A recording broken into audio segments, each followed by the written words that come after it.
All right, this first question is something that I see a lot, actually. And it's not a question that you can just answer with one sentence.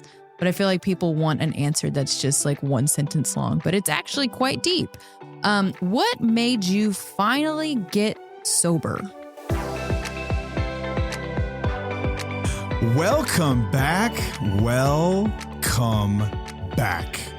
to another episode of Till the Wheels Fall Off. I'm Matt. I'm Paige. We get a ton of questions in DMs and emails, and most of them are about Paige. I think Paige does an incredible job at showing up on social media. You can just go check out our TikTok page, and there are countless videos of you answering questions, providing clarity, and your ideas about things that you believe, concepts that a lot of people struggle with, and you're the best at it. Thanks. Which is why your face shows up all the time. I get a lot, but frankly, our audience is primarily partners and spouses, and so that happens to be a lot of women. But more and more, I see that my role can not just be the guy that tells you what things are like behind the scenes and like what was going through my mind and what I see from a lot of other people in addiction or people who are struggling to grow up like I was and what they're thinking. Struggling to grow up. And I think I'd really like to be able to reach more guys that were like me and that like messages that I needed to hear at a certain point. And so this episode is for everyone, but I think it can be especially relevant to your loved one if they're open to receiving it, to hearing what it was like and how you got out of it and what I did, and just a very open, frank, no bullshit, no frills conversation about how to repair a marriage. Okay, I'm just going to ask you a bunch of questions. How about them apples? There you go, Paige. Paige's going to ask me a lot of questions, but we're going to have a great conversation. There's a bunch of different kind of questions. It's not just about that. Like it's just a lot of questions that we receive. And I think a lot of listeners might have these same questions, and it'll be interesting to hear your answers. Yeah, a huge shout out before we get started to SoberLink. SoberLink's been a sponsor of our show now for quite some time, and they've been an incredible partner. SoberLink, if you don't know what SoberLink is, it is a portable breathalyzer device, but it is so much more than that. When I was trying to rebuild trust, it was really difficult. I don't even think SoberLink was around at the time, but had it have been something I might have looked into using. Here's why. If I voluntarily get a device that's going to show you and alert you every time that I test sober, that's going to be a valuable tool so that you know that I'm doing what I said I was going to do, that I'm living the life I promised you that I would be living. SoberLink gives you that clarity. You can set up sober contacts. It can be spouse or partner or other people in your circle that are supporting your sobriety. And it's a really great way to show people, hey, I'm doing the deal. Or if you're struggling, they know that too. It just provides transparency, and it's difficult to do, I think, in the beginning, but it's incredibly freeing when you let people in and you let them in. It's tough as a guy a lot of the times to let people in. This is a tool that helps you do that voluntarily as well. It can also be used in custody battles. God forbid you get to that point, but it's incredibly important that your kids are around someone who's sober. So it's court admissible in all 50 states and in Canada. It's trusted by over 200,000 people and is considered the gold standard in court. Judges accept this stuff. This can be written into your custody agreements. If you're already past the point of no return and you just want to make sure at this point that your kids are around someone who's safe, get a SoberLink. SoberLink's been incredibly generous, and they're offering our listeners a 50% off coupon by going to the website soberlink.com/wheels. Just enter your email address in and they will send you a coupon. And again, this device it's not like your typical drugstore or grocery store breathalyzer. It has military grade facial recognition technology. It is tamper proof. You cannot screw with this thing. If there's a way around it, they have already thought of it. It is the gold standard. It's an incredible product.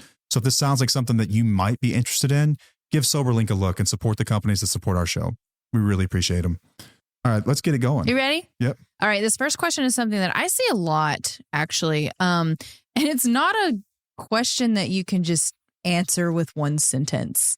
But I feel like people want an answer that's just like one sentence long. But it's actually quite deep. What made you finally get sober? It's tougher than you think to answer it. I think that a lot of people are looking for sort of like this packaged answer, or like this magic thing where it's like I woke up one day and I just didn't want to anymore. And it was sort of like that. But at the end of the day, I got sick and tired of lying to you specifically. I got so sick and tired of lying to you. What about lying to yourself? That too, but what was more on my mind was lying to you. It is the toughest thing in the world to look someone in the eyes that loves you and trusts you and to speak untruths, to tell them something that you know is not true, to just lie. It's the worst feeling in the world. And the guilt just, it like rotted me out from the inside. It was like rust, man. It just chipped away at me bit by bit. If you've never seen the movie Flight with Denzel Washington, he describes it beautifully near the end of that movie where he talks about it's as if he had reached his lifelong limit of lies. And it's like he just couldn't tell another lie. And I remember when I finally just gave in and just got honest with you that I had a serious problem and I really wanted to be a better man and I couldn't do this anymore and I needed to get help and I was willing to do anything to get help.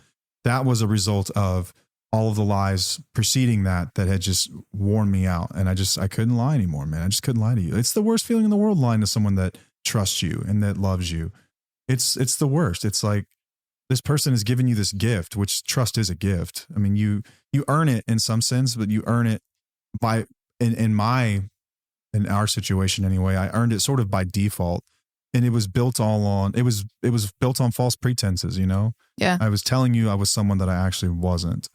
And then over time you believed it. And that made it even worse because I knew the truth, you know? Yeah. And then the other part of that was I wanted to be a better man. I just wanted to be a better man. I got sick and tired of not being the person I promised and the person I was capable of being. I couldn't take it anymore.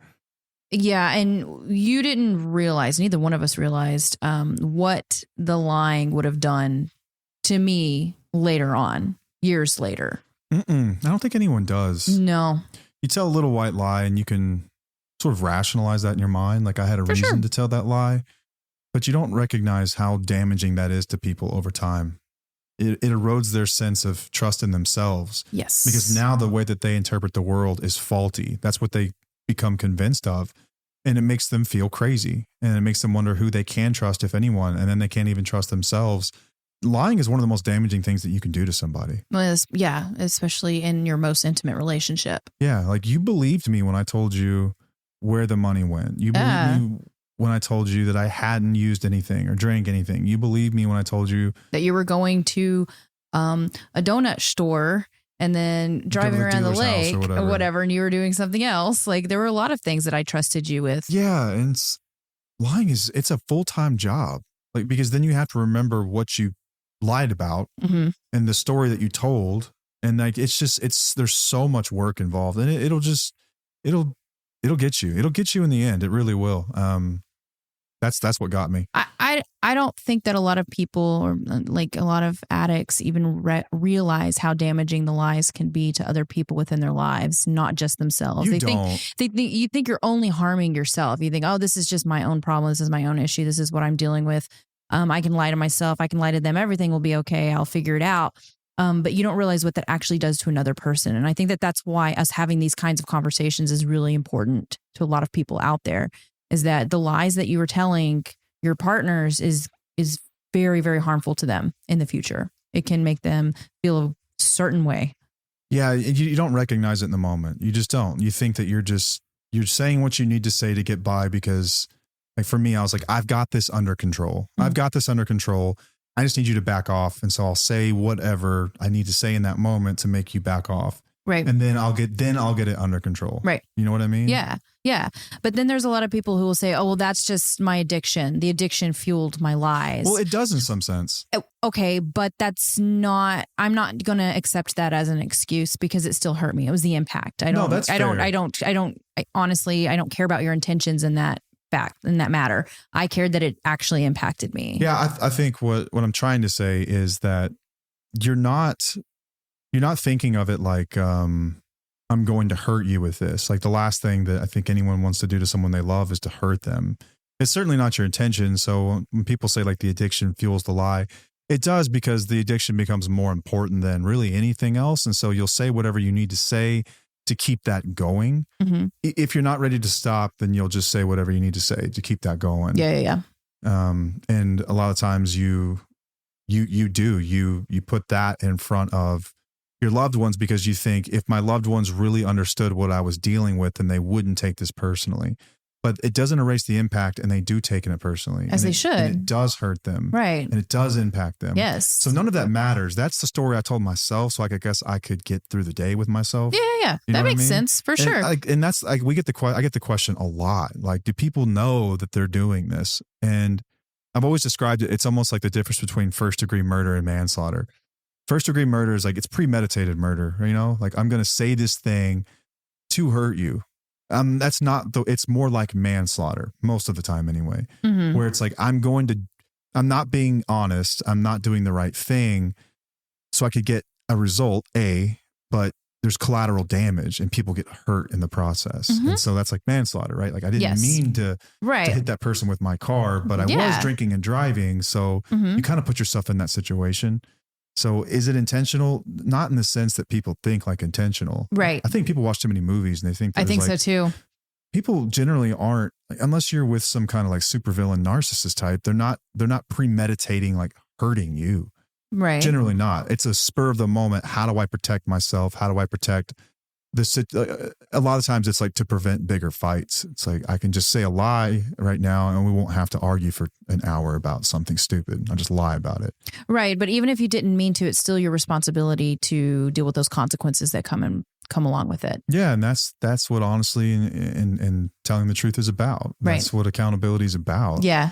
I guess I got ready to do that finally. I was like, I didn't even care at that point. Like I fully expected you to leave me and you didn't. I got lucky. But if you would have, I still would have done what I did. Well, that kind of is going to get me to the next question. Did you think that I would actually leave you? I knew there'd be a point. At some point. 100%. Right.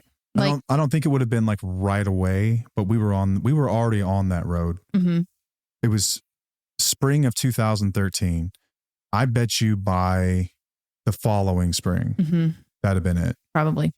Within a year. Yeah, I think so. Because it really did spiral out of control pretty quickly after we got married and got pregnant and had the baby. Like it was within, when I got pregnant, it was like 18 months. And then if it would have kept going, I think I would have been like, okay, I need to do something about this. Yeah, it was coming. Yeah. Yeah, I do. I do think you probably would have at some point. Did you ever feel like you were going to die at some point? 100%. I never thought I would make it to 30. I remember you telling me that even when we were younger, you're like, I'm not going to make it to 30. And I was like, I don't even know what the hell that means. Why are you even saying that? I wasn't like quite suicidal, although I guess you could argue. I entertained the idea a lot. Mm-hmm. Yeah. But I didn't want many of us do that. I didn't want to leave you and our daughter at that point. I didn't want to like invalidate the life insurance policy. Yeah. So I assumed that I would probably just die of an overdose at some point. And I just didn't care. Like, that's the thing. It's like, you're not suicidal necessarily, but you kind of are. Right. Because you're just you continue to put the stuff in your body and you just don't care anymore. Like I did not care if I woke up anymore. Right. Right. I think that's pretty common with anybody with any type of mental issue. Like I went down that path even without addiction, feeling like that. Yeah. Just being like, I kind of want to just go under a rock and never wake up, because it gets really difficult. Yeah. I think all of us at some point in our life probably have those thoughts, but I think, do too. I think it was a common daily thought at that point. Yeah. Where I just didn't care anymore. I was like, I've screwed it up so bad. Like there's no point in it anymore. Like this is like in my mind, I just made peace with the fact, like there are plenty of people that die before they're 30. I'll just be one of those, like big deal. Yeah. That's I just kind of lost the value in life, I suppose. I just didn't have a reason anymore. So what was your rock bottom moment? We've talked about this on the show before, but I don't know. Everything just came to a head. I was on a business trip and everything came to a head and I'd gotten caught in a lie and I was about to tell another lie to get out of that one. And I just got so exhausted. I was so exhausted with myself and with that constantly having to tell a lie, repair. We've been having the up. Same fight for months. Over and over and over and over. And over and over. And I was really recognizing the pattern, but you were also really good at coming in and gaslighting me and lying to me about it. And then, like, oh, I'll do better. And giving me that hope that you would not spend all of our money on bullshit. And then it just kept happening. So I think that you must have gotten to a point where you were just like, I imploded. I'm so tired of having this fight. you get so exhausted with everything. And I just didn't care anymore. I was like, I'm going to tell the truth. I'm going to be honest. And whatever happens, happens. And because I cannot do this anymore. I cannot fight this anymore. I can't pretend anymore. I can't keep up with this anymore. I'm exhausted. I'm just done. Imagine just like a day where you just quit your job because you're just so fed up. Yeah. It was like that. Enough is enough. I quit my addiction like you done. would quit a job that you hate. It's just like at some point, like I'm done. And it's not like I could just quit and everything was happily ever after. It's like I went to treatment for 30 days and had to get help, and then went to IOP for 90. Right. And I continued to get help Meetings. through a sponsor. I worked a 12-step, which isn't by any means the answer for everybody. It's just what I did, and it worked for me. Yes, and continue to. So I just and this is far less work. And that's the thing. I did the math one time on the amount of time that I spent fabricating truths, which is not a lot of time, but you still kind of have to fill in the gaps if you're a professional liar to Professional liar. Yeah. Like, let's just say I had told you a story about where I was. I had to keep remembering that, and I had to build a story from that story. Yeah, no, I get it. It sounds exhausting as hell. That's why I don't lie. Like, I mean, that's one of the reasons. I'm like, I'm not going to do that. And it feels so phony to me. It's like, that's not who I ever wanted to be. Yeah. I just got exhausted. I just rage quit. You just got tired of your own bullshit. Basically. I mean, if you really think about it, and I think that happens for anybody who really wants to change, even in our situations, is that we get tired of living by our own bullshit. Yeah. And like when you're done, I don't say this to encourage anyone to like wait for the day that you feel this way, but there will come a day where you don't care anymore. Like you just don't care. You don't give a shit one way or the other. And take advantage of that. That's desperation calling. But the thing about desperation is that it has an expiration date. Right. If you don't use it or do something with it in the moment. I was going to say, you can ignore it at some point too and start gaslighting yourself in that situation as well. Yeah. And stay in denial. Think about the accounts of people that have turned their lives around. Like, let's say from like a health journey, people that were like morbidly obese and they weren't taking care of themselves. Like there came a day where they just got sick and tired of it. And it's like, I just don't give an F anymore. Yeah. I don't care. But it's not like I don't give an F. Let me just keep doing this. It's like, I don't give an F. I'm going to try one more thing. And I was at the point where like, if this didn't work, then I probably would have taken my own life. I just like, that's how fed up I was. Like, I'm going to give this thing a shot. You were just going to go just from taking too much. It wasn't going to be long with the amount of stuff that I was taking at the time. I was taking so much shit. All right. So I like this question. What did you think recovery was going to be versus what it actually is? I thought it was going to be really, really hokey and corny, like church camp. That's the only way I can describe it. Like I thought it was going to be like vacation Bible school. I thought it was going to be a bunch of pastors with lisps walking around, like everyone be super positive. Why do they have to have lisps? It's so random. I'm stereotyping a little bit here, but like, everything, let's be positive. It's going to be great. And like, we're going to go on these little like sober outings, and it was going to be super corny. And I thought that I would never have fun again. I thought that I would never have a good vacation again. I thought that life would just be, I thought that I would avoid it and I would miss it for the rest of my life. That's what I thought. I thought that it would just be a game of attrition where I just had to like outlast the cravings and like the desire to want to put shit in my body and get fucked up. Did you feel like it was just recovery from getting rid of the substance, or did you feel like there was going to be more to it or not? I think it was just in the substance in the beginning. Like I thought that I would just have to stop using the substance, and I would have to, like, once I did that, I thought that everything else would just take care of itself. Ah, okay. That's interesting. I was pretty sure that if I could just stop that, then everything else would be fine. Right.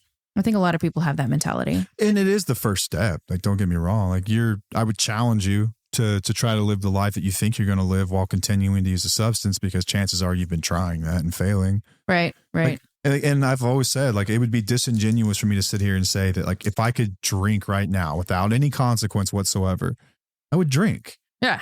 Yeah. Because it wouldn't be a big deal. And I would just be like anyone else in the world. Yeah. Yeah. But when I drink or when I use, I have consequences. And what I had to accept about myself was that's just the way I am. And at some point, I don't know, like once something gets in my body, I need more of it. Mm-hmm. I don't stop. I want it to be stronger. I want it to last longer. I want to keep it going. Mm-hmm. I love that feeling. And so I don't know, I guess. Okay, but I think that a lot of people may feel that also we hear it a lot that recovery is you recovering from traumas or you learning new coping mechanisms and all this and that. But I feel like it's more than that, and it can be different than that. What are your thoughts? I didn't think about any of that stuff really. I know that, but what is recovery to you now? Like, what is it now? Oh, wow. Okay. So you're saying, what is it now? Yeah. What actually is recovery? Like, you first thought it was just removing the substance and you thought it was going to be hokey, and then you were just going to be miserable for the rest of your life from not doing things. But I had hope that I could be happy and then I could almost like forget this ever happened. And I think in some ways was what I was really hoping for. But what is it actually now? It's completely different than that. So when I first removed the substance, what I found was that life was really difficult. It was tough, man. It was tough because for all of my teenage years and most of my 20s, that's how I dealt with anything. It wasn't even dealing with stuff. Sometimes you just did it because you were bored. That's what I mean. Like it was just you wanting to feel good. You just wanted to feel, you just wanted to feel differently. If I wanted to celebrate, right. If I wanted to just turn a boring afternoon into something like interesting. But it wasn't to numb out for you, mostly. Not always. Sometimes maybe towards the end. Once you have kids and your career gets a little more serious and you've got like a lot of responsibilities, I was absolutely numbing because I just couldn't deal with basic stress that everyone else seems to deal with so easily. You didn't learn how to do that. I mean, that's... Yeah, so like what recovery became for me was really just a path of growing up. And that's the only way I can describe it. It's just growing up. Like I had to learn how to grow up. And what I mean by that, growing up, it sounds like I'm belittling it, but this is really what it felt like. I had to learn, like I always felt like there was a day at school where they passed out a syllabus that told you how to respond to stress and how to act. And I don't know, it just seemed like everyone else was raised differently and like they had mentors or something. And I just missed out on that. And so in recovery, I had to learn how to do that stuff at a later age. Okay, so you had to learn how to be emotionally mature. Yeah, I had to learn how to develop.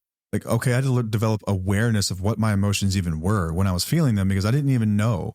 I didn't know if I was depressed or angry. I couldn't tell the difference. I didn't know if I was sad. I didn't know if I was just, like depressed or anticipatory. I didn't know if I was anxious. I didn't know what I was. I couldn't even put my finger on what I was actually feeling in the beginning. That's how lost I was. I think a lot of people feel that way. So you're not special in that aspect. So I had to figure out what am I feeling and what does this mean? Okay, so what is this emotion? Now, where's it coming from?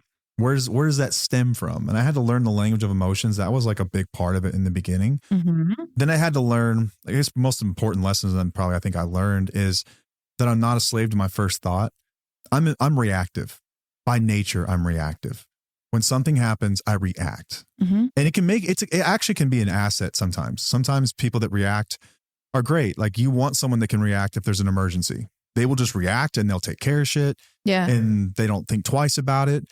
But it doesn't work well whenever you're stressed out at work or whenever the kids wake up crying or whenever you've got too much on your plate or whenever you have money problems or any of that stuff. Reactivity doesn't really serve you, especially if you're not emotionally attuned. Yeah. So I had to learn how to pause between my first thought, which is not my friend.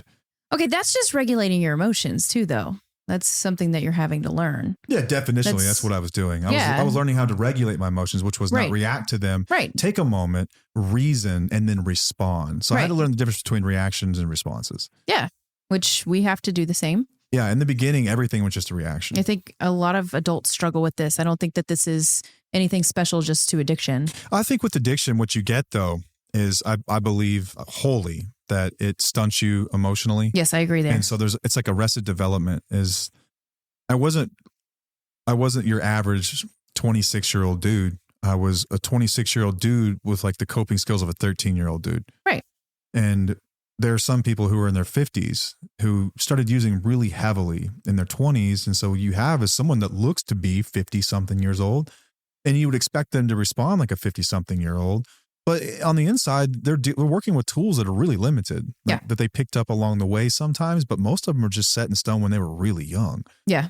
And so you have to learn how to grow up really, really quick. Yeah. And I think that once you remove the substance, it's easier to grow up quicker than it would be if you just like tried to grow up while you were still using a substance. Yeah. It doesn't necessarily work that way. I think to encompass it all, it really became about relinquishing control over outcomes. Like I was so obsessed with outcomes and how I could influence a situation to get what I needed out of it. Yeah.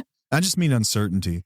Mm-hmm. We had something happen at work today, like something that could cost a company a ton of money. It could be really bad for everyone.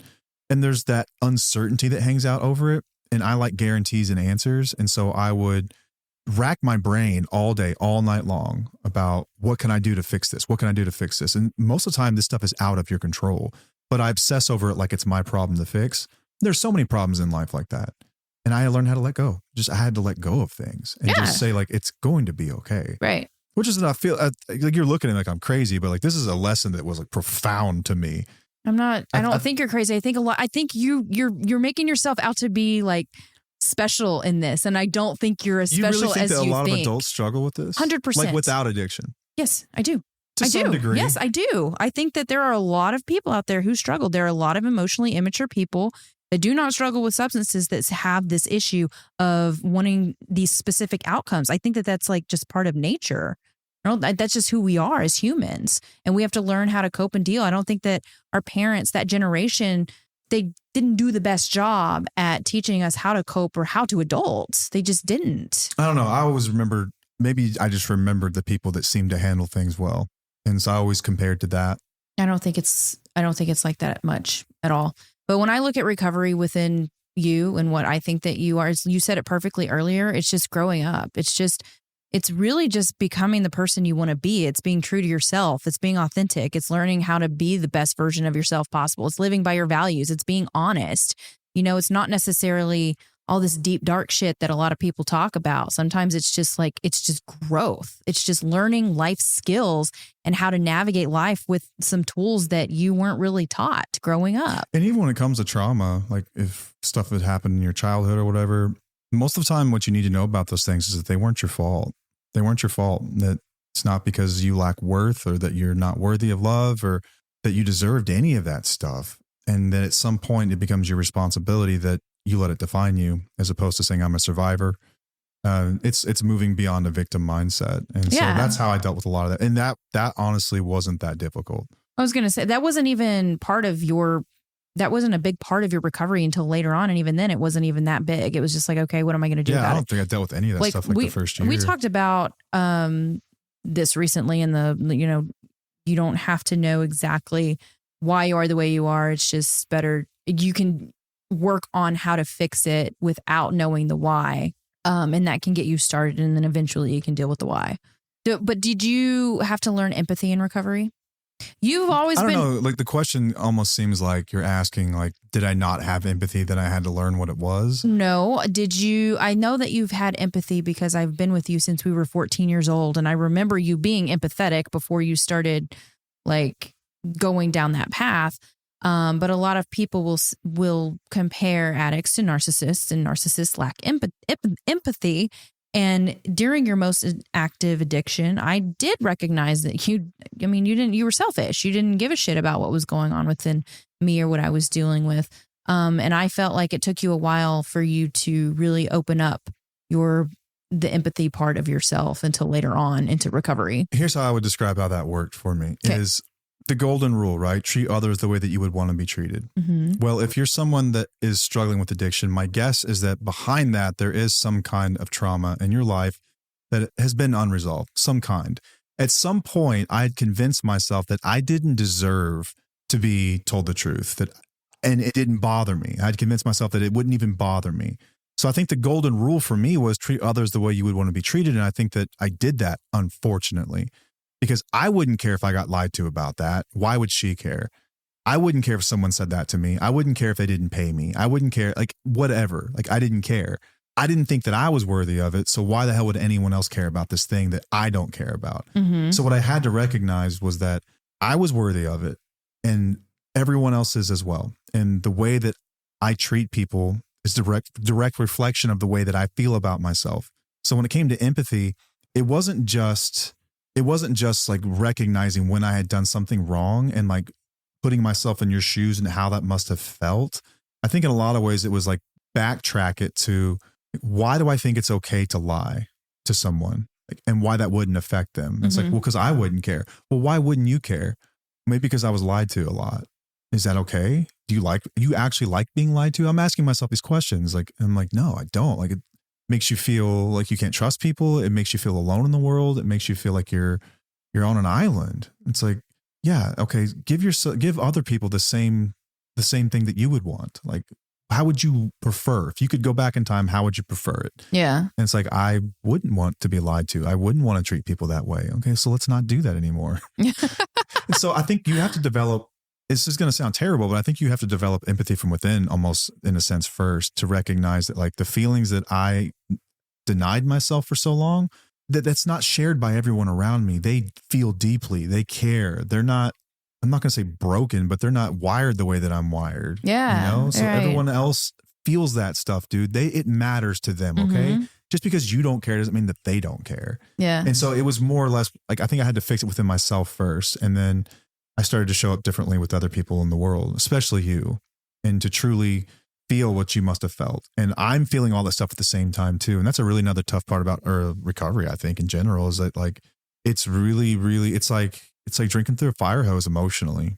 You feel all this stuff all at once. And like, I felt terrible that I had ever denied you honesty. And I felt terrible for the way that you must have felt when I was dishonest, and how alone in the world you must have felt when your best friend is lying to you about something, and like what that must have done to your sense of self and how you see the world. And like, that just crushed me.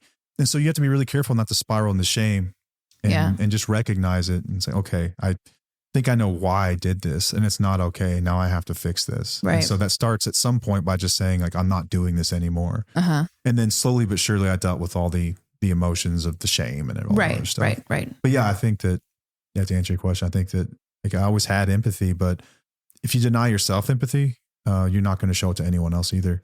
That's interesting. Does that make sense? Yeah, it does. I like that. All right. So what was the hardest part of rebuilding our marriage, do you feel? I think it was the time that it took. I wanted everything to be better tomorrow, you know? Like, yeah. I wanted everything to be better right away. I don't think that you had that mentality though, because you gave me a lot of space. You had a lot of rebuilding of trust. That's what I mean. To happen. I meant the rebuilding of trust. Okay. Like rebuilding trust. Like I want you to trust me. I want you to see me as like this great guy, and I want you to feel safe around me. I don't want you to have to walk on eggshells around me. I want all your triggers to like dissipate quickly. Like I am so serious about this deal. Like I just want you to like give me a pass, and I promise you I'll end up being that dude. Right. But I recognized quickly, like before I even left treatment, that that's not the way it worked. But I think in the back of my mind, I guess I wanted to be everything all at once. Does that make sense? Yeah. I mean, also a lot of people think that you go to treatment, you come home and everything's great, and that just doesn't work. I mean, it's like taking a car to the body shop. Yeah, or something. it doesn't work that way. Hell no, it man. took years to rebuild trust. Like I would trust you in certain areas of our lives, but there were things that I would say took 10 years of me actually trusting you. I didn't fully trust you for probably 10 years. Yeah. And everything. It takes a very long time. But it didn't mean that I was like resentful or a complete bitch or anything towards you because I didn't have trust. I knew that there was just like different layers of it that needed to be rebuilt. And I think that was probably the most difficult thing for us. Yeah. And I wouldn't say that it was like, it was difficult for me because I always knew that I could do it. And like, I looked forward to the day when we would be like, we're better now than we were even before any of this stuff ever happened. Yeah. And so I guess I looked forward to that day so much. Like I was hopeful. Don't get me wrong. I was really hopeful, and that kept me going. Yeah. Like, you kept going. Looking forward over the horizon, like saying like over there on the other side of the horizon is that version of us that exists. Like I can't wait to get there. And so I guess anticipatory, it's almost like, man, like what can I do today to make that better? Right. But you were like, but you said but you earlier have to figure it out that you wanted it done piece quickly, but I don't think that you necessarily wanted it done. I mean, of course we wanted it done quickly, but you gave me space and you gave yourself time to prove it. You knew that I wasn't just going to come in and say, oh yeah, I forgive everything. Well, everything's great. There's a right and a wrong way to do it. Yeah. It's like, do you want to do it quick? Or do you want to do it right? When quick doesn't work. And I knew that, but I think in the back of my mind, I was just, like Rome wasn't built in a day. Mm-hmm. And so that can be difficult. But other than that, I think a lot of it's just emotional regulation. And then being gentle with yourself when you screw up. I didn't have any relapses, but I think emotional lapses for sure. Oh, for sure. We all I have would those. slip back into old behaviors. Like I think I've flipped a coffee table sober. Like I've gotten angry sober. Like I've done a lot of things emotionally that I used to do. And I'd get pretty disappointed in myself about that kind of stuff. I'd beat myself up about that kind of stuff. Like, damn, am I actually ever going to change? Like, am I ever going to be able to stop myself from reacting? Am I ever going to, and that stuff you can beat yourself up about. But for the most part, it was, But man, you use that as fuel to change, though. It's not like you sat in another it. thing is that I've always loved the work. Mm-hmm. Like, I've always loved the work. You like the challenge. I love the challenge of it. And I don't know. It's almost like after you finish a workout, you feel proud of yourself. Yeah, for sure. Like you feel like yes, you've done something. Yeah. That's how it feels every day. Yeah. Every day I stayed sober, I was closer to that version of me and that I wanted to be. And like that was really fulfilling. Well, what about whenever I went through my rock bottom? Do you think that was probably one of the most difficult things that we had to go through to rebuild? That was really tough because I knew that I had played a part in that, right? So that was tough. That was really tough, knowing that I had played a part in that all those years of walking on eggshells, all those years of being lied to, all those years of the deceit and the uncertainty and not being able to trust yourself led to where you ended up to some degree, not all of it, but some of it. That was really, really tough. And then I think also knowing how to fix it for you, but not being able to fix it for you. Probably the same thing that spouses feel a lot of the time. Like, you could have fixed my problem for me if I'd listened, Yeah. But you had to learn it on your own. I had to learn it on my own. Mm-hmm. And that's so hard to watch a loved one go through that. It is. Just on the other side, Right. You weren't dealing with the substance, but you were battling the same demons. Right. Yep. That was tough. Yeah, it was. All right. So what is something that I taught you that changed how you show up as a man? Man. So many lessons, honestly. I think that doing the right thing, no matter the consequences, is one of them. Like, just do the right thing. Like, it may not be the sexiest outcome, but it's the right thing. And that's what matters. Doing the little things right, not cutting corners. That was a big part of it too. Like, once again, like, do it right. If you're going to do it right. You've never been like explicit about how you teach lessons. A lot of that stuff is sort of baked in to just the way that you are. Mm-hmm. And I think the standards that you have for yourself that kind of, in the best way possible, bleed out onto me and even our kids. I think you showed me how to show up honestly. You showed me, or you've taught me how to show up honestly. You've taught me how to be myself, just to be authentic and be okay with whatever comes from that. You've shown me love all the way through it. You let me know it was safe to be myself, and I could fail, and that was okay. And I could fail safely with you. Because I feared failure so much. I think it drove a lot of the anxiety and the reason I put stuff in my body. Man, you've been a role model for me in so many ways. Like, you've just been. That's scary. You've always lived right. You've always done things the right way. You've always done things the right way. And even if it meant that you weren't going to benefit necessarily from it, you were still going to do it the right way. And I think that's a lesson that I've taken from you. And I think that I've learned a ton about that. Just do it the right way. It's not going to be the sexiest outcome. Like, you're not going to get wealthy. It's not a quick or get quick rich scheme by any means, but like, in the end, you will have built something worthwhile. It's kind of crazy because you used to not like those qualities about me. Yeah, I used to. Because I was moral oral. Yeah. I don't blame you though. It's okay. All right. So what does a healthy marriage mean to you now? I think emotional intelligence is part of it, certainly, but that's not really what I want to get at. I think that communication. Open, honest communication and accountability, I think, is what makes a good marriage. And what about safety? Safety is part of that. So I think that when you can be yourself with somebody, truly yourself, just be yourself, and you get love back. Be yourself. That's a gift. Be it's yourself. It's a great movie. That's the best stuff in life, when you can rely on somebody and you can need them at times. Like, that's a beautiful thing. Right. We're supposed to depend on each other. And when you fall short in life, that there's a safe place to land. There's a safe place to fail. And then you've got someone there to motivate you and pick you back up and challenge you I think that really healthy marriages challenge each other. I think that two people challenge each other to be the best versions of themselves. And it's like the Michelangelo phenomenon. Right. You know, when Michelangelo Mold. stared at this block of marble, he didn't see a block of marble. He saw Michelangelo inside of it, this beautiful finished product. And over time, we do that to each other. Yeah. When you're willing to accept the challenge. Right. You know, so I think that the best marriages are those which I don't think that there can be a whole lot of ego involved in it either. Ooh, yeah. You have to set aside the ego. And like, I think that there are times when what's best for the relationship isn't always what's best for me in that moment. You know, so you have to rid yourself. Sacrifices. You have to rid yourself of selfishness to some degree. And this is like all just growing up stuff. Yeah. I think that that's what makes us great though, is that we're able to challenge one another and we're able to take that and not just get pissed about it and stay mad for a week. And like, that's just how I am. You knew that when you married me, that kind of stuff. No, we sit in that shit and then we move forward. We try to figure out a solution. We get mad at first, but then we move on. Yeah. And I've always learned from it. Like I've always felt safe. Like I always wanted to do well. Like, I don't know, like part of being a guy, I think is like, and traditionally it's like you're a protector and you're a provider. Like those were the two roles that men had for eons, you know, for ages. But that's evolved.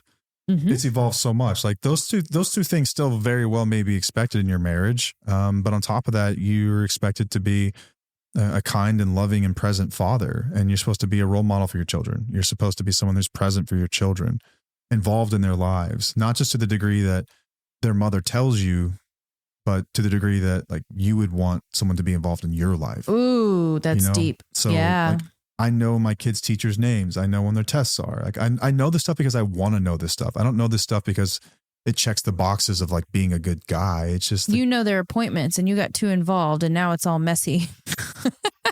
Sometimes it's too many cooks in the kitchen. But yeah. Yeah. I'm so grateful for you. I'm just giving you shit.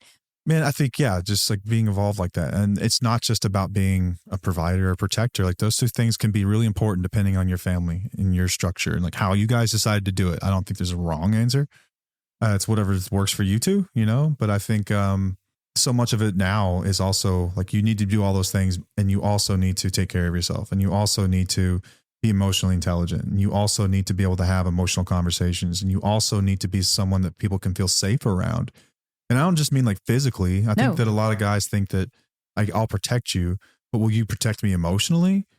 Like, will you protect me whenever like, I don't feel like I'm enough? Right. Like, will you allow me space fail? To have a conversation that's really difficult to where I need to speak on how I feel?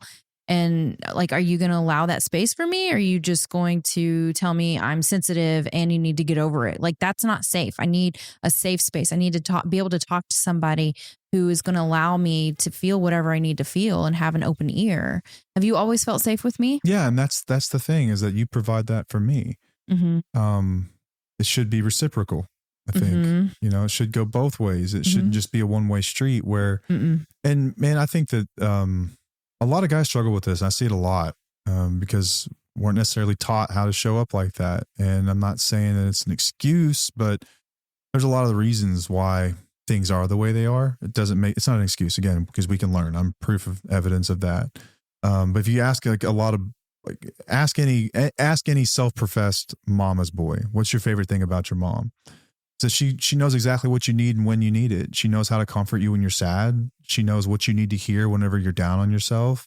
You know, she knows when to check you and call you on your shit because she can anticipate your needs. It's because she pays attention.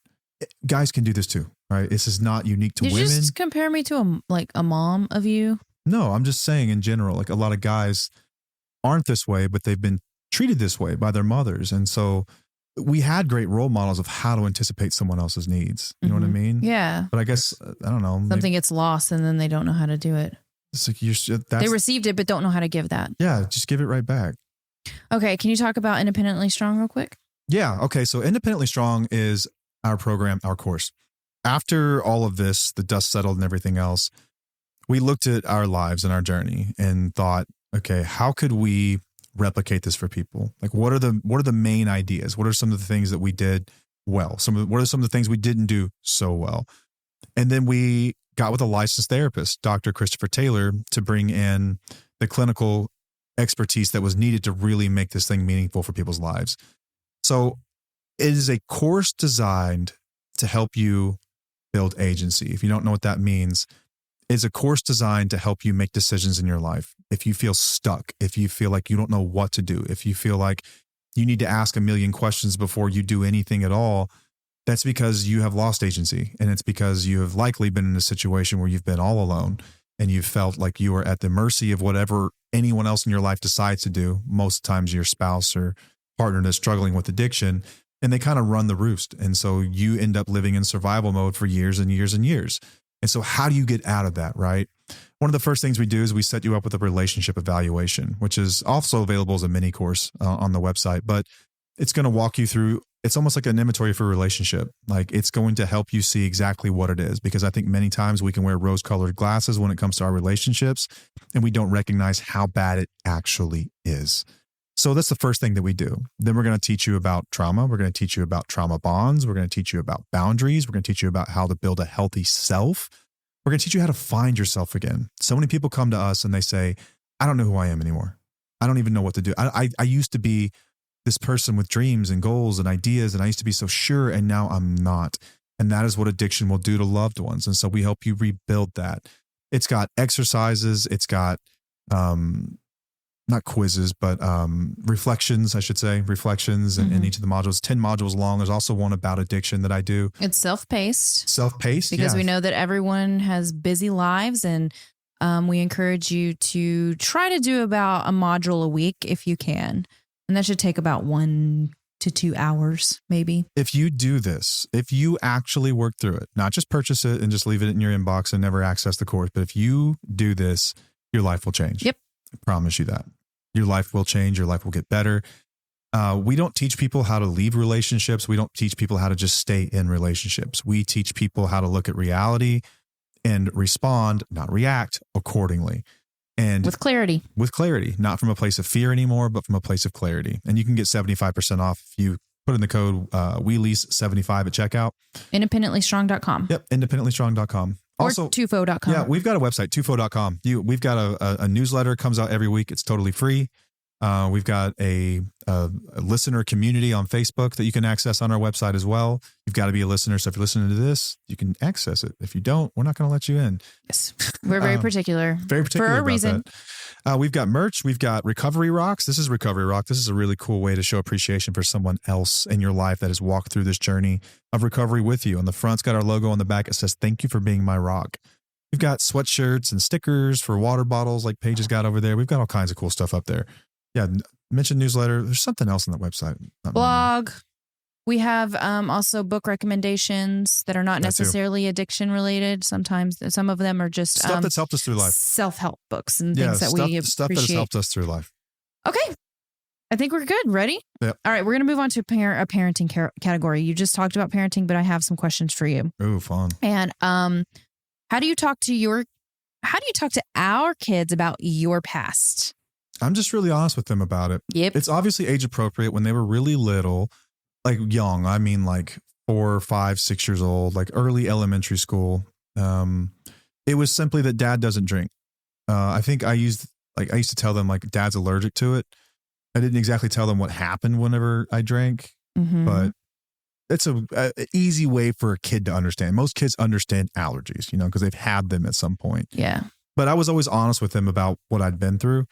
That I choose not to drink. I don't drink. As they get older and they start to understand things, I'm more open with them about the type of man that I used to be. I'm very open with them at the type of man you used to be. It's not about addiction. It was about the behaviors, because I don't want my children to associate alcoholism and addiction as a disease or an allergy and just think that that's their problem and they just need to tolerate and accept poor behavior. And I also don't want them to grow up. We're very big on behavior. I also don't want them to grow up being scared of like having a healthy relationship with alcohol. Yeah, we don't want them to have that as well. Like a lot of adults do, like maybe you drink every so often, big deal. I don't want them to be scared either of that. So it's more about what dad's behaviors were like, about being dishonest, about being deceitful, about, invalidating and devaluing their mother, about all that stuff. Being an a-hole, that's about it. Yeah, being an ass, can be a complete asshole about stuff. That's the stuff we talk to them about now. But it's really interesting conversations. Teenage years and preteen, they get stuff a lot more now, and we'll continue to divulge more as time goes on, and they can understand it at an age appropriate level. But they're fully aware of what I've been through and what recovery means for me.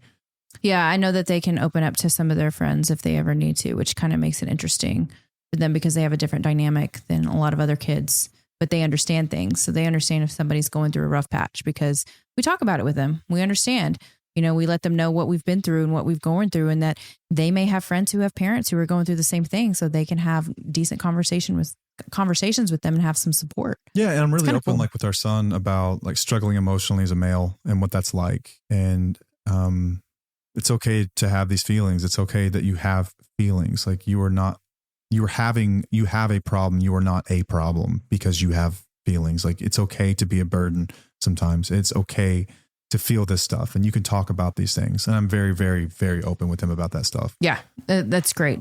I love that.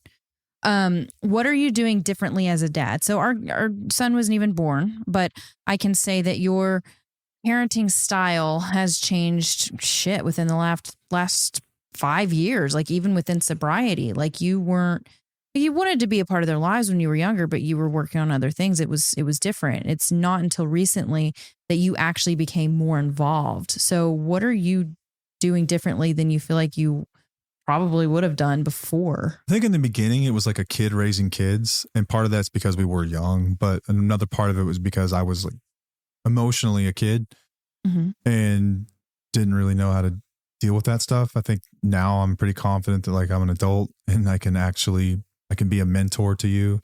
I try to be a mentor to them as much as I possibly can, sharing any valuable life advice that I would have needed to hear had I been in their shoes about anything. And this can be about struggling with being overwhelmed at school, about drama, bullying, you name it. And I want to be involved in their lives. I think for me anyway, one of the best hedges against losing your kids is being involved with your kids, simply just being involved with them. And in addiction, if you've got addiction in your family, if you're a partner or spouse, oftentimes your kids take a back seat as you're trying to repair your marriage, your spouse or your partner, and your kids take a back seat. Don't let that happen. Yeah. Don't let that happen. Yeah. Don't do it. You also have changed the way that you discipline the kids. It's very different than how it was when you were growing up, and like you've kind of evolved as a parent now with the way that you discipline the kids. Man, yeah. Made a mistake and disciplined our daughter physically one time, spanked her, and I haven't done it since. I got spanked daily as a kid, like daily. It was just like normal day. It's just how things were back then, and I'm not saying if you do that, that's bad. Listen, do what works for you. The way I was doing it though it was like punishment as opposed to like, what's the best way to teach someone a lesson, right? You can have consequences that make someone miserable without like hurting them. Well, it's not about making them miserable either. Making them fear you. It's about teaching them lessons in life. I never wanted my kids to fear me. And obviously I would like them to respect me, but I don't want them to fear me. Does that make sense? Yeah. And I never wanted them to see like a side of me. It's like dad's going to lose control or dad's going to lose his mind. He's going to flip out. And you have made our children feel safe. And this is actually a question that I ask our kids, not regularly, but I probably ask them maybe once a year. I'll randomly say, hey, do you feel safe around dad? Because I just want to make sure that they feel safe, like around us. That's the most important thing that you can do as a parent with your children, is for them to feel safe. And if they don't feel safe in your home, it causes many issues down the road. But it's something that I always want to make sure is like, do they feel safe? And they do feel very safe with you. They're like, Mom, yeah. What are you talking about? Do you mean physically? Physically and emotionally. Yeah, all of it. I think emotionally, I want them to feel safe. Like I want them to know that they've got a problem. Like I'm not just a guy you can talk to. I'm the guy to talk to about that. Like, you know exactly where to go because you know someone who is completely open with their own struggles, that is not judgmental about them, that can help guide you through it. And I think that that's one of the benefits of walking through recovery, is that you've got something that you can pass on, even if your kids are older, to other people in your lives or other people who are struggling and they don't know what to do. You can be that for other people. And if it does anything at all, it cements it further in your own mind. It makes you more of that version of that person that you aspire to be, but it also helps other people. It's like for our kids, I always wanted them to know, like, the reason I'm doing this is because like I want to be there for you. I want to be a good dad. I want you to know that you can turn to me when anything is going on. There's no conversation you can't have with me. Mm-hmm. Right. Okay. How do you balance fatherhood with everything else you do? I would say that being a dad comes first always. Priority. But it doesn't It wasn't always like work that way perfectly, especially early on. Like I said, I had a lot of work to do on myself, and you gave me a ton of grace and patience, and you carried that load, man. You shouldered that boulder for over the shoulder boulder holder for a little while was I was getting it together. But the goal was always that, you know, I get to a point, it's like, okay, now I can walk on my own. I can be there. With work and stuff like that, it can be tough at times, but that's why we record late at night. It's why, you know, I've made it a point to organize the business as such that, like, I've got people that can take things after hours and I don't have to be gone all the time. And yeah, it's always been really important to me, but you kind of have to design it that way. It doesn't happen. Like, if you just let life happen and expect to be a present parent, you have to design it that way. Like, it has to be a priority. Yeah. It does take time, like, to find that balance, like anything in life. It really does, but man. you do, and as long as you put your kids first, like, that should be priority. And this is something I think I see a lot of spouses do that you didn't do. And even though you will say, like, you agree with you're going to disagree with what I'm about to say, but you didn't actually do this either. So you can disagree with it, but your actions showed otherwise. Is that you gave me the time and the patience to the degree that you knew I could show up. You let me show up in that way. Mm-hmm. And you didn't just insist, like, you need to be this guy today. You need to be that version of that dude, like, yesterday. You never, like, I didn't know that I needed that yet. Not until later. So you didn't realize that you needed me to be that guy? No. No. Oh, I guess you don't know what you don't know because you didn't realize I could even do it. Because remember, you feel like when somebody gets sober or out of rehab or whatnot, you're like, okay, they have to work on themselves. And it was really difficult and it was challenging, but it was like, I thought that, okay, well, I guess I should just be grateful because this is how it's supposed to be. So I didn't know any better. Or on the other side, did you feel like since you'd never had it, you just didn't know that was an option? Yeah, that could be too. You know what I mean? Like, you don't know what you don't know. Right. But when I was figuring my stuff out, and, like, I was heavily involved in recovery. Like, I was doing something for recovery. And for that first year, like, almost every night. Mm-hmm. And then I switched it to where I was doing it during lunch hours so I could be home at night. We had little kids and whatnot, but still really involved. And I would go to the treatment center 2-3 times a month or more. I was really involved in it, and I was reading stuff and I was talking to you about stuff, and you gave me the grace to allow me to do those things without, like, you pushed me. Don't get me wrong. Like, you let me know, like I need some help. I need something. Yeah. Like, I need you here support. now. Like, I need something here. Like, can we please have a relationship in this moment? But I wasn't pushy about it. I did allow you to do your thing. You didn't, like, flip out on me and, like, have us, like, come to Jesus. Like, you got to quit this crap. Like, me or that. It was nothing or anything like that. Like, I think that as well as a person can balance pushing someone and challenging someone to keep progressing and keep getting better, and then also giving them a safe place to, like, be who they are in that moment, you balance that perfectly. Did I? Yeah. It was not intentional. It just kind of happened. That's just in your makeup. Like I said, you're amazing. But I think that's why it's really hard for me to articulate it, because I don't know what I did. I just did. Well, I've seen a lot of spouses, especially in the community, that will be like, you know, they've been sober for 58 days. Like, when does this ever get better? And I'm like, well, what do you expect at 58 days? Like, this dude is just now figuring out, like, his brain is just now figuring out, like, we don't get drunk every day at 5 o'clock. And this is how I zone mean, the out. whole first year is. So, like, I think you measure progress in terms of years, not days or months. It takes time. It takes a lot of time, but you allowed me that space to do that. But I think that there's rewards in it for you too, because little by slow, you get your partner back, you get your life back, you get the person that was promised, you know? Yeah. You get that help, you get that support, and it eventually becomes a fully reciprocal relationship where it's not just one-sided. But I think even early on, it's still kind of one-sided, which is why our show exists. It's just to validate and acknowledge that, yes, like, if you feel that way, that is completely normal, because you're still alone to a large degree. Yeah. But at the same time, like, you do support them. It's just, it's hard, and it's okay to say it's hard. Mm-hmm. But I think I always allowed you to say, this is hard. Right. And I think you would have allowed me to say things had I known that I need to bring some things up 100%. That need to be discussed. But we didn't know that things needed to be discussed at that time. Because I was just going with the flow and grateful that, you were becoming the man that you promised you were going to be.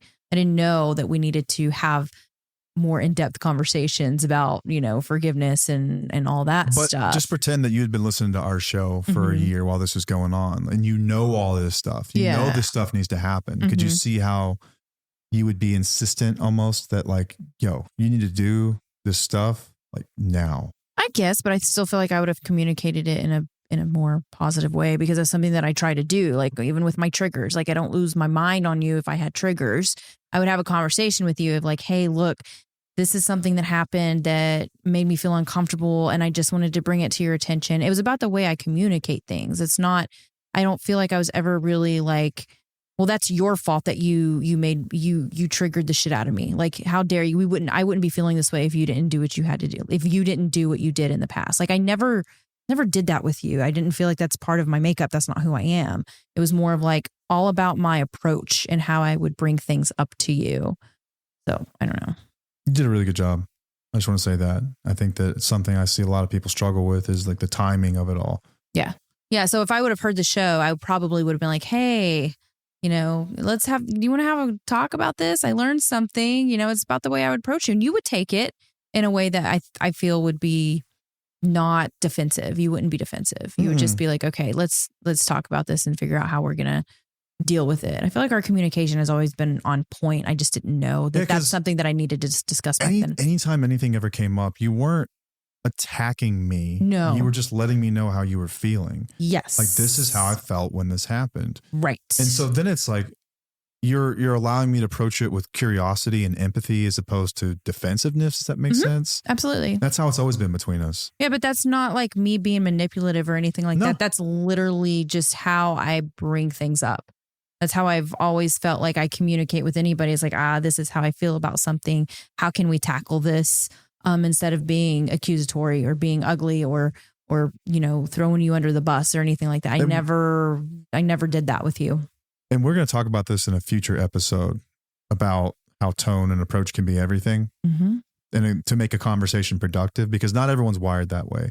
No. Some people are wired to be, they're wired to be reactive. Yeah. And like that's just kind of how they are. They're like they're mean. Like they, they want to throw some zingers in there and they want someone to know and and that can change the trajectory of an entire conversation. And it can be really tough if you're in the recovery to not slip back into your old patterns too. It can be really difficult. Yeah, it can.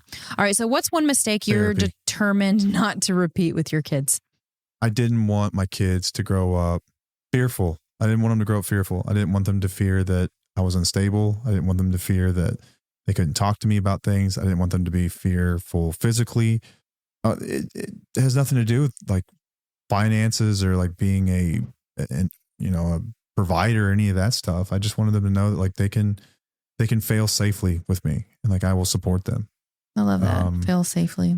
Yeah, fail safely. Like I think the way I was raised is different than the way that they were raised. And I think another part of that too is being involved in their lives. I want to be involved. Like whenever there's an award show at school or something like that, like I'll be there. Yeah. Like whenever you've got something going on for your extracurricular activities, I'll be there. I will be there. Yep. I will be there. I'll be taking pictures. I will be involved. Yeah. We're very involved in our kids right now. Like I will be involved with, I will know your friends will know me and it won't be weird, like creepy.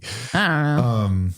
I wanted to be involved. I wanted to be a lot more involved. My parents did, and I think they did the best. But each generation kind of improves and we also fail in some ways compared to the last, but that's one I think that everyone can agree on is a good thing. Yeah. Like not being a helicopter parent by any means. Oh no. Just being involved, man. Just being involved with them. Yep. Okay. So I'm really excited about this category because I think these questions are wonderful and I want to hear your answers. This is on mental and physical health. So what do you do when you're not okay? When I'm not okay. One of the first things that I will do is I'll say a set of prayers, and they are simply ways for me to acknowledge with the universe that I'm not in control of what's happening right now. And regardless of how much I worry, the outcome is going to be the outcome. You can torture yourself twice, which is really worrying is punishing yourself. Like what's going to happen is going to happen. And if the worst case scenario happens, that's going to be painful. Mm-hmm. And all the time you spent worrying will be doubly painful. Yeah. It's like Mark Twain said, I lived through 1,000 tragedies in my life, and some of which actually happened. Yeah. You know? Yeah. That's one of the first things I'll do is kind of relinquish control of stuff. And then physical fitness has been a huge part of recovery for me. I've got so much energy that needs to go somewhere. Yeah. And I have to stay moving in some way or I'll go crazy. So when I'm not well, it's generally because I haven't spent enough time in meditation or prayer that morning or throughout the day, conscious contact in my own way with this conception of this thing that I call it God. Who you call it whatever the fuck you want, doesn't matter, but something bigger than me, right? Taoist principles, Stoic principles, some things from like traditional religion, but all over the place. I have my own ideas about what soothes me, you know, what I think God is. And so I get in touch with that stuff. And then it's physical fitness, big part of it. Stay moving, exercise, move heavy shit, break a sweat. What about having a conversation with me? Do you ever feel like that helps you? Oh my God. Yeah. Yeah. Having a conversation with somebody who's safe. Big time. Like opening up. Big time. That's another thing. Yeah, you're right. That's another I will do. I'll talk to someone. If you're my go-to, but I've also got some really close friends that get it, like really get it. And not just people in recovery. I've got people in recovery that I can call that get it as well. But I've got some good friends that just get it. Yeah. People that support you, people that are in your corner, people that are there to listen and provide good insights and advice, challenge you at times. Like that's what I do. And when I'm wrapped around the axle about stuff, it's because one of those three things or all of them have been just kind of absent from my life. Yeah. Which happens from time to time. Like you get really busy and like in recovery, you get your life back, but it doesn't mean life stops happening. Like you have to continue to use those tools. Yes. So you basically just get back to your self-care, your basics, That's the basics of self-care. And it's all the different categories of emotional, your mental, your physical, your spiritual, and then sometimes your environmental. Like if your area is chaotic and you need to clean it up, that's always something that's important. That can be it too. Yeah. Sometimes it's just a change of scenery too. Yeah. You know, like getting outside too. Nature's always been an incredibly spiritual thing for me. Getting outside is huge. Mm-hmm. Just getting outside, just just change your scenery. Like that can just change your perspective. Whatever I can do to change my perspective in those moments is so good for me. Yeah. And this doesn't just fix everything like whenever you do it for one day. Like this takes a long time to be consistent with it. It doesn't even always fix it like in the moment. Sometimes you'll wonder why you did it, but I have to recognize I'd have been even worse off if I didn't. Exactly. You know? Right. And you gain something from it. Like there's got to be some type of a feeling of contentment within it. Like, you know, when you get your endorphins up, you know, whenever you work out, like you feel good for just a little bit. And it may not. Sometimes that's enough. Like, life's not always going to be easy. There's going to be days and weeks or months and seasons in life that are really, really, really difficult. Sometimes just getting a couple of moments of reprieve is enough just to keep you sane. And that can be 10 minutes while during your workout, you forgot about everything, you know? Right. It can be huge. Like meditation. Mm-hmm. So how do you deal with shame or self-doubt? Shame is something that fuels me, if that makes sense. Yeah, we've talked about that many times. I don't sit in shame. You are amazing at this. Don't get me wrong. Like I have done things that I regret, and if I think about them long enough, I can really beat myself up. And I wish I wasn't that person. I wish I wouldn't have said those things or done that thing. But what's the sense in sitting in it? You know, I have a choice. I don't have to be that person anymore. I can move forward. What I've found about human nature is that people are rather forgiving in general. Most people want to forgive. Most people want to continue a relationship with you. They just want to acknowledge that they want it to be acknowledged that you made a mistake and that you hurt them. And you can do that without sitting there and kicking your own ass for hours on end about it. Yeah. You know, what's the sense in that? It gets you nowhere. If it does anything at all, like taking accountability And sitting in that shame for a moment, just, it fuels me, man. It makes me want to like not make that mistake again. Right. Like, I don't want to feel this way again. So what do I need to do to not feel this way again? And that's my that's the motivation. Like, I need to not do it again and own it and move on. So many people can beat themselves up, and I get it. I know that there are a lot of things that people have done that they regret. Some people have already lost their families and they don't even know like what's in it for me now, you know, but there's something in it for you. There's something in it. Like your story's it's not over. Like, it's still being written. You get to decide what that looks like. Yep. You get to decide who you inspire one day or who you can motivate. You know, there's always someone you can touch. If you've got children, you've still got an amazing opportunity to be involved in someone's life and make an impact on their life.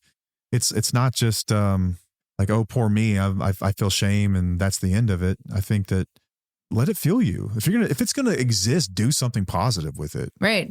You don't have to sit in it for too long. It's just gonna make you spiral out of control. I don't sit in that crap too long at all. All right. So you talked about working out as like a big thing for you and why it matters. What's your workout routine? That's a dumb question.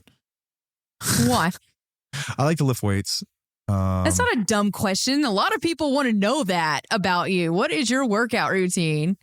I like to lift weights. It's changed over the years. Lifting weights. So at one point I was doing like fitness classes, like CrossFit was really fun for me. The community aspect of that is amazing. It's something I needed in my life at that point in my life because I didn't have any friends really, because my old friends were still doing stuff that I was uncomfortable with. And I didn't really know if I existed in that world or how I would exist in that world anymore. So I had to find something else, something more positive. And that was great. And then it kind of evolved from there where that became, I guess, kind of corny for me. I don't like working out with the freaking clock time. You don't like race work, exercise racing. Yeah. Not fun anymore. So I moved on to just gym, and I take a lot of fulfillment in that. It's like a personal challenge. Like, you set a number and it's like, how can I get above that number? You set little micro goals and you achieve them and it feels great. And then it builds resilience. Yeah. And then you see the rewards to some degree. It's like your clothes fit different and that feels good. It just, I don't know, it kind of helps you flex your agency muscles. Like, I have an effect, like I can change the way I eat to change the way I feel. I can change the way I exercise and that changes the way I feel. And I feel better about myself. I feel positive about myself. And like, this is just a good thing. And you don't have a rigid routine. You just know that you have to move your body in order to feel better. I've got back and forth on that. I used to work out religiously, like 7 days a week. Oh yeah. And then kids get older, you got to prioritize things. And now I would say I hit the gym weights minimum 3 times a week. I try to stay moving at least 4 days a week. You don't do much cardio? I don't do much cardio anymore because of my back problems. That's a big You'll get on the bike issue sometimes. right now. But I get on the bike, yeah. But stair climber, bike, something like that. But just try to stay moving. But it's and you it's don't not warm up or cool down. I do push pull splits. So do like chest, shoulders. You do back. You do biceps, and then do some core work to help strengthen my back. I haven't been able to do like a proper leg day in forever though because of the back. No booty gains for you. Nope, no booty gains. It is what it is. Exercise is just really important. And I think that question was solid, and I don't really care what you think. Okay. I think I know the answer to this, and I'm going to see where it goes. What's your biggest trigger, and how do you manage it? I think stress, work stress.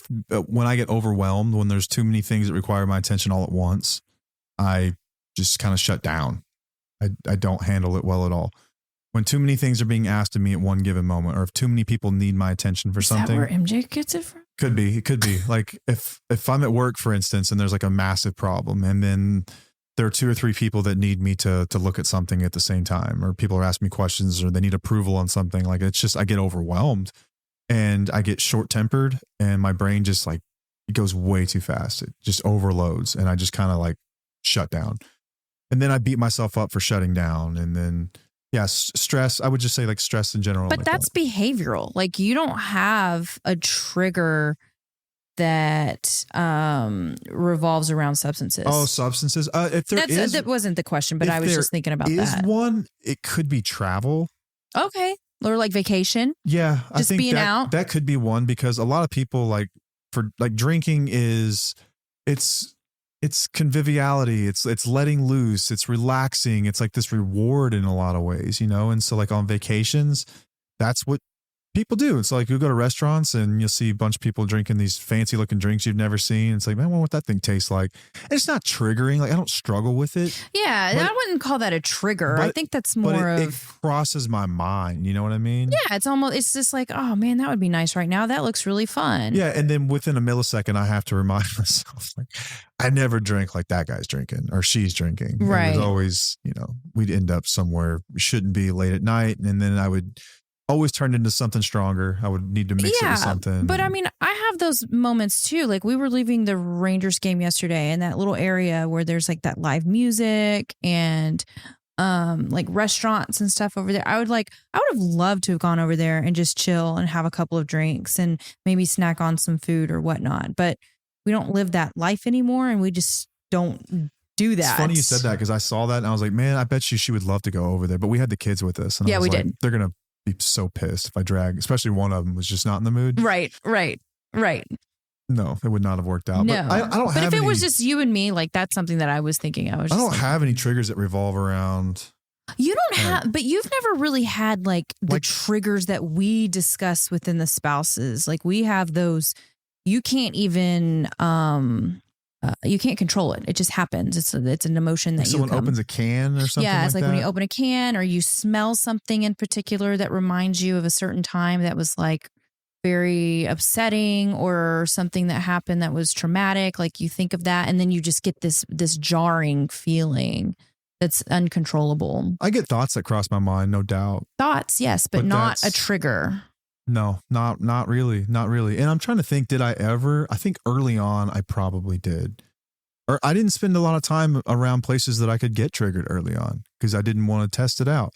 I didn't go to bars. You went to a party. You went to parties afterwards because you wanted to challenge yourself with using the tools. Yeah, but we left after probably a couple hours, right?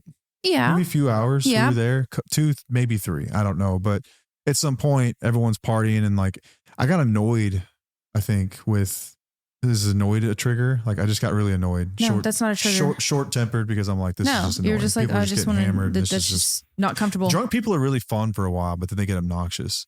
When they start getting in your face and spitting on you. And just, yeah, like when you get secondhand embarrassment from them, it's time to get out of there. Yeah. I think that's kind of about the time. Ooh, awkward. No, but like, so a big thing for me was pharmaceuticals. Yeah. I was a prescription opioid addict. So, I always had a fear that if I ever got hurt or something like that I would have to treat pain with something stronger than like Tylenol. And I've had to go through that. Mm-hmm. And I didn't get triggered. I didn't ever have no duds. Didn't ever have a moment where I felt like, oh my God, I'm not going to be able to control this. Or no, I've always been very sure of that part of myself.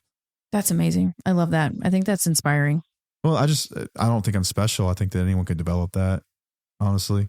It's just, trigger is like a big word. I think that you can get past your triggers if you can develop enough self-awareness about yourself.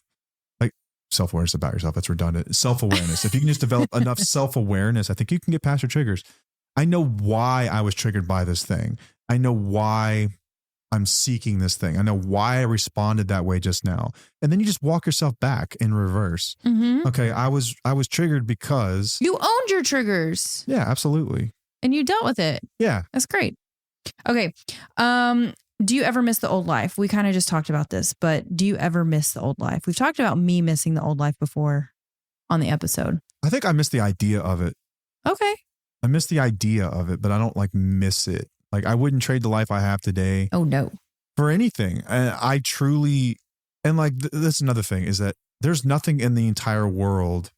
There's no rule book. I don't have like some contract in blood with anyone that says that I'm never going to drink again. I don't want to drink again. I choose not to drink again. Right. Like I don't want to. You like being in control of your feelings and your emotions and your responses. When you pick up that drink, you don't have that. I don't aspire to that anymore. I just really don't. And so I think that is like, there was a book written by, I forget the guy's name, famous book. It's called, I think it's called like How to Quit Drinking Without God or something along those lines, or like How to Stop Drinking. It's old. It's very well like established and read and whatnot. But I read it many years after being sober because I was curious, how do other people get sober? I wanted to know like all the different paths people took. Right. And it basically says like you have to remove the idea that it's something that you even want. It's almost like that thing we've talked about. Like if you can't get what you want, teach yourself to want what you can get. Mm-hmm. And it's sort of a trick like that. But I think with alcohol, it's much easier because alcohol is truly a poison. It's bad for you. It doesn't serve a purpose in your life, really. Right. I'm not sitting here beating anyone up that likes to kick back with some cocktails. Don't get me wrong. I'm talking about for me, right? Like what purpose did it serve me? Like nothing good anymore. It's done. I've experienced everything you could experience with drinking. And so I think I miss the idea of drinking. Like I miss the idea of being able to quote unquote relax like quickly. I miss the idea of being able to like go to a baseball game and like have a few beers and a buzz, but then I don't want to worry about how I'm getting home. And then I don't want to worry about like how you're going to feel the next day. Yeah. Like I don't want to have to think about it or have to like control how many I'm drinking. Like I don't want to think about that shit. It's just, it's so much less work to not drink. Just not do it. So I had thought, I was afraid that when you got sober that you would turn into a square. Just like no fun. Yeah. Like just, and I will tell everybody here that he is not a square. He still does stupid shit. He still keeps me on my toes. He still keeps our relationship not like it's super interesting and exciting. It is not boring. You still scare the shit out of me whenever you jump off of freaking waterfalls backwards and hit your head on it. And I've always been kind of like a prankster and I don't know. What would you call that? I don't know, Matt. You're fun. You're exciting. You're mysterious. Like it's sexy. And you don't have to be a drug addict to be like that. Yeah. But I think even for people that aren't, I've always been that way. And I think I was scared I was going to lose that part of me. Uh-huh. But I never did. If anything, it just got stronger. It did. In good ways, you know? Yes. But I think even for people that are someone completely different when they drink, when they get sober, it's tough because you really have to discover who you are and you have to be okay like loving yourself even without that version of you. Mm-hmm. I know some people that have really struggled with sobriety because they don't think that they're fun. They realize that they're awkward. They don't know how to be around people. I think that's an adjustment phase. I think that can take a year or so to get through. It takes time. It takes some time. And you will find your people. You will find your tribe. You will find the things that you enjoy. You will. I promise you will. It just takes time. It takes a lot of times. But no, I think I miss the idea of it. I don't miss it at all. What are you most proud of? Like of anything? Within yourself, I would say. I think that if you had to add, like just off the top of my head, like the thing in the world that I'm the most proud of is our relationship. That is the one thing in the world that I feel like I have the best marriage in the entire world. And if there were a contest that you could enter, I would enter fully expecting to win that. Well, we would enter. Yeah. Not just you. Okay. But okay. Yes. But that is the thing that I'm the most proud of because it is a story that literally coming back from like the brink of destruction and rebuilding it from scratch and not just building it the same back to where it was, but building it better exponentially than it ever was before. That is the thing that I'm the most proud of. Recovery is certainly part of that, but I've never been like proud of my recovery really. I think, just felt like this is something you're supposed to be doing. I think I'm proud of myself for walking through some tough things in life and handling them better than I used to. Yeah. But I'm not, like the thing I'm the most proud of is our marriage. I'm most our proud marriage of and our family. Yeah, I was going to say I'm most proud of the dad that you've become, and definitely the husband, but the dad, I'm pretty fucking proud of that. It's possible for anybody. Like what I've done is not extraordinary or unique or anything else. It's available for everybody. Agreed. Man. It's out there. It's how bad do you want it, and what are you willing to do to get it? What are you willing to sacrifice to get it? Yeah. What do you feel people get wrong about you? Damn. We have this conversation a lot. I think people think I'm not self-aware and they think that like I know how I present, like I know the way I come off and I come off like arrogant at times, but I'm not. I don't think you come off as arrogant. Well, people have said that like this guy is a narcissistic prick and he's full of himself. And I'm really not. Like if anything, I've got a rather low self-esteem and I have a really hard time praising myself for anything that I do. You do not have a low self-esteem. Oh my gosh, I just knocked the microphone over. When it comes to when it comes to like the things that I think I'm capable of, right? What would you call that? If it's not self-esteem, then what is it? Like the fact that I don't think I'm worthy of great things happening. The fact that I don't think that I'm capable of like being anything other than I don't know. I guess you get it. I guess you do a really good job at faking that because I don't feel like you're you're necessarily like that, but what do I know? I don't know. I don't know. What do you think? I think that like people think that you're full of shit.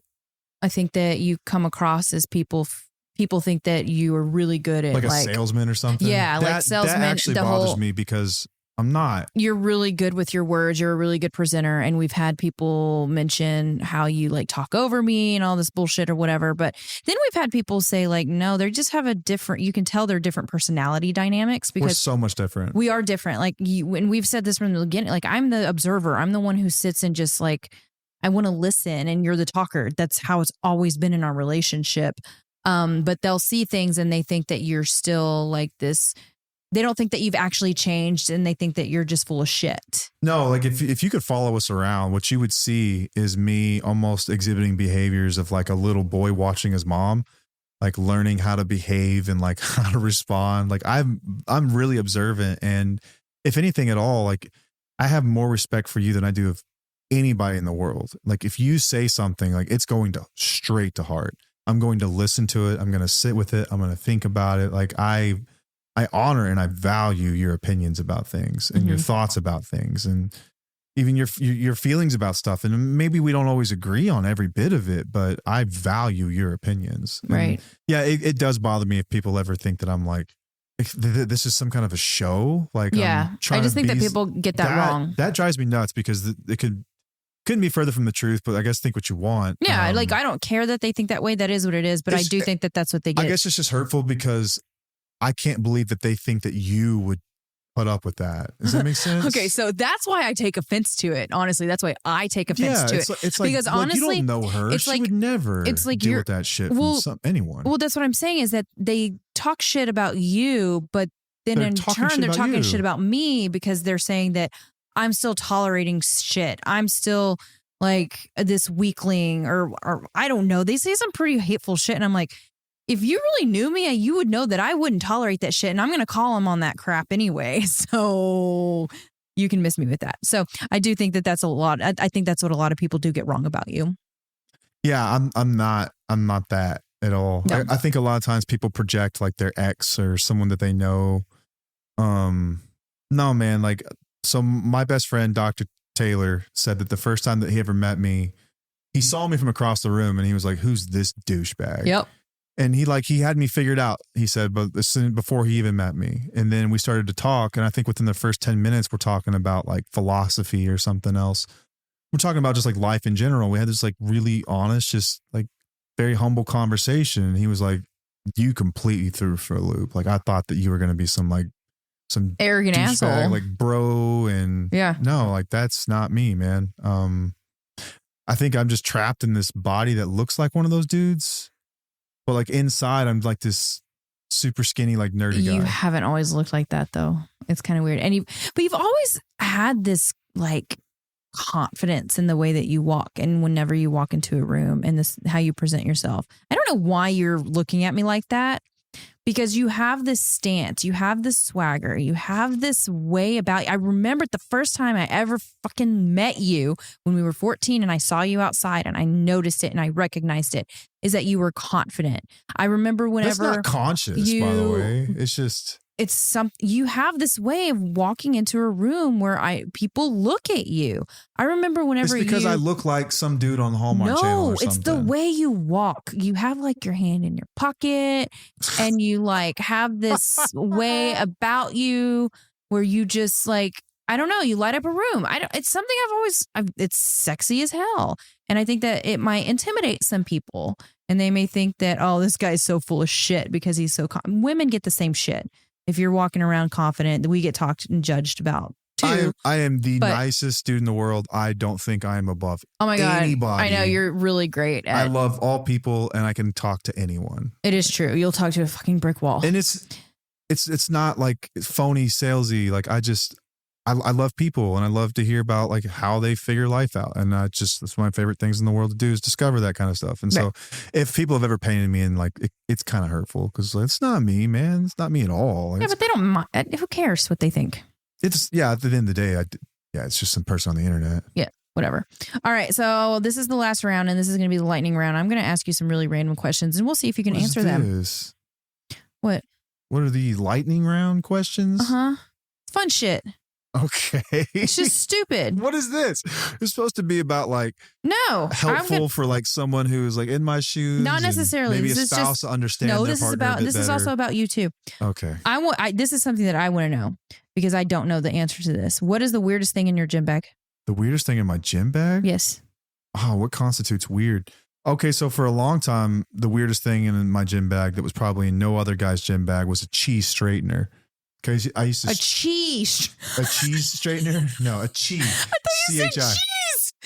That would be. And a I weird thought thing. you were gonna say a cheese grater, and I was like, "Damn, you're gonna dig your hand in there and then like cut the shit out of your knuckles?" No, I used to straighten my hair. I have naturally wavy curly hair. You have curly hair. And for the longest time, I used to straighten it because that was the style. That was like the style, man. I wanted to have cool kid straight hair, and then I gave up on that. But I used to carry a cheese straightener around.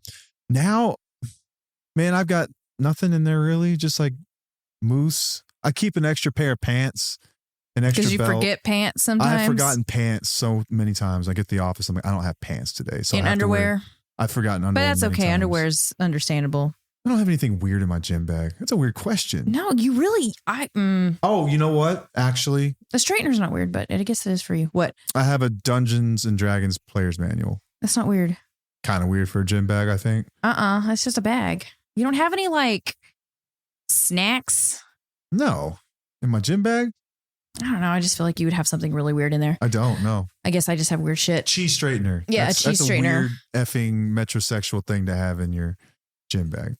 I swear to God, I thought you just said cheese again. Can you not say a cheese straightener? Holy crap. Is it chai or is it chi? I don't know. Chai is CHAI because you get chai tea, right? So is it shy? I'm not having this conversation with you. It's the straighteners, the ones you get at Claire's. What is your go-to gas station snack when we go on trips? I usually try to find protein chips. Yeah, but if they don't have that, what do you get? A gallon of water and coffee. Usually a gallon of water and coffee. I drink coffee. Or Alani. Oh, I like Alani. Yeah, Alani's the closest thing I get to a buzz, actually.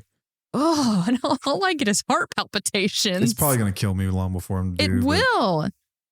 What's your go-to? My go-to gas station snack? Hard-boiled eggs and carrots. That's weak. Or I'll get beef jerky. I love beef jerky.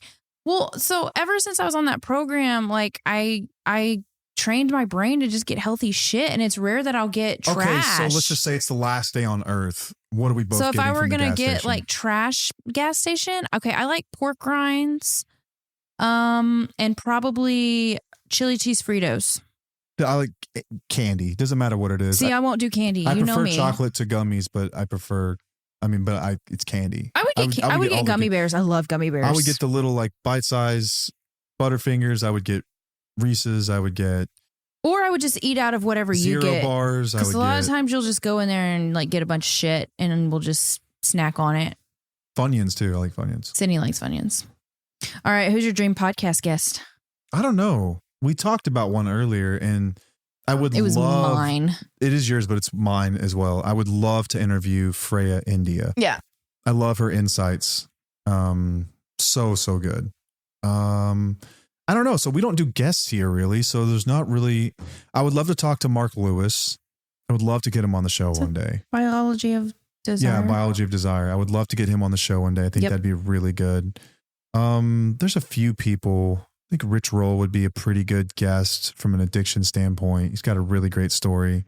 There's not too many people. Like, I don't know. I like talking to you. That's why we have a show. I know. We have fun. We don't have guests very often. Is that it? That's it. I got to go to the bathroom. Okay. As always. I hope in some way this was helpful for a spouse or partner listening to this, wanting some insight as to how we did it, how I did it. How we're doing it. Yeah, I think that all of it. And the next topic, I would really love to cover tone and delivery and how much of a difference that can really make. I think that can be really helpful for listeners. Okay. But also, if you think this could be helpful just for someone in your life, a guy that's struggling and is not sure who to talk to or how any of this worked, send it to him. Send it to them and tell them they can always reach out to me by email too. Like my inbox will always be open to people. Matt@twfocouple.com. If you are struggling and you need a word of encouragement, I will send you a response and not just some AI generated inbox thing. Like I will actually sit down and read it and I will reply to you because I care. And that's something that I would have loved to have had whenever I was going through this. So, are you good? Paige is done. All right, y'all. Till next time, I am Matt. I'm Paige. And we'll see you. Bye.